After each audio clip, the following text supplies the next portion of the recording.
We tutuukidde mu Mulimira zooni mw'e Bukoto mu ggombolola y'e Nakawa ng'abatuuze bali mu kusoberwa olw'enkuba eyayise mu kiro ekikesezza olwaleero. Eno yatandise wakati w'essaawa 10 ne 11:30. Abatuuze tusanze bayoola mazzi agayanjadde mu mayumba gaabwe. Ku makya nange nesanze ndi mu mazzi nga gampagudde emmanju n'emiryango ne garagi. Ndessaawa kabayoola nenjagala okutaasa ebintu ebiri mu ofiisi. Bwe ntambudde okutuuka ku ofiisi nzigulewo nsanze nayo ejjudde amazzi. Bategeezezza ng'ebintu byabwe byonna bwe byonooneddwa amazzi gano. Obuwunga nga bw'olaba sirinaamu sukaali, bintu bingi ebiva okufa muno eno munda mu dduuka.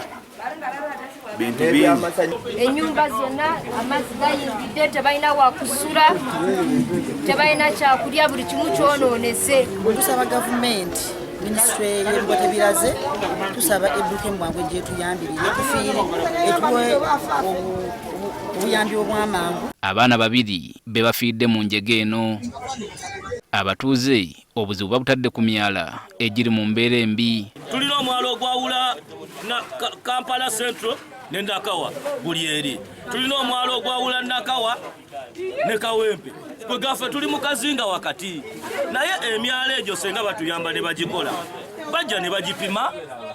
Abantu ne bakkiriza okubamenya ennyumba zaabwe ziri ku mwala. Abantu bakkiriza okutaasa embeera. Ne paka kati tewali kyakolebwa. Tufunye ebizibu by'amaanyi kugwanagana amazzi. Bagenze ne bazimba bypass amazzi gunagayiwa mu bantu. Ne batalongoosa emyalo. Embeera y'emu era ebadde mu Mbuya 1 ekinnawattaka mu ggombolola y'e Nakawa nga nayo enkuba ebakosezza bya nsusso. Eno emiti egirese ku ttaka ekiviiddeko eby'entambula okusannyalala nga n'emmotoka ezimu zirabiddwako nga zikyusa okudda gye ziva. Abatuuze beekozeemu omulimu ne batandika okugitema okugiggya mu kkubo.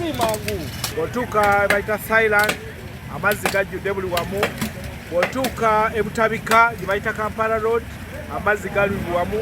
Bw'otuuka Mutungo gye bayita Zone 12 wonna abantu abamu tebasobola kuva mu mayumba gaabwe. Tusibula mu bukka bwe tutaasizza tusigaza kintu na kimu.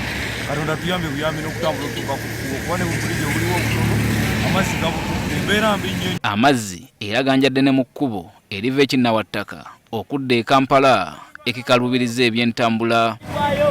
Abavubuka bakira bagufudde omuddido okwetikka abaagala okusala so nga n'abalala babadde beerippa ku mmotoka.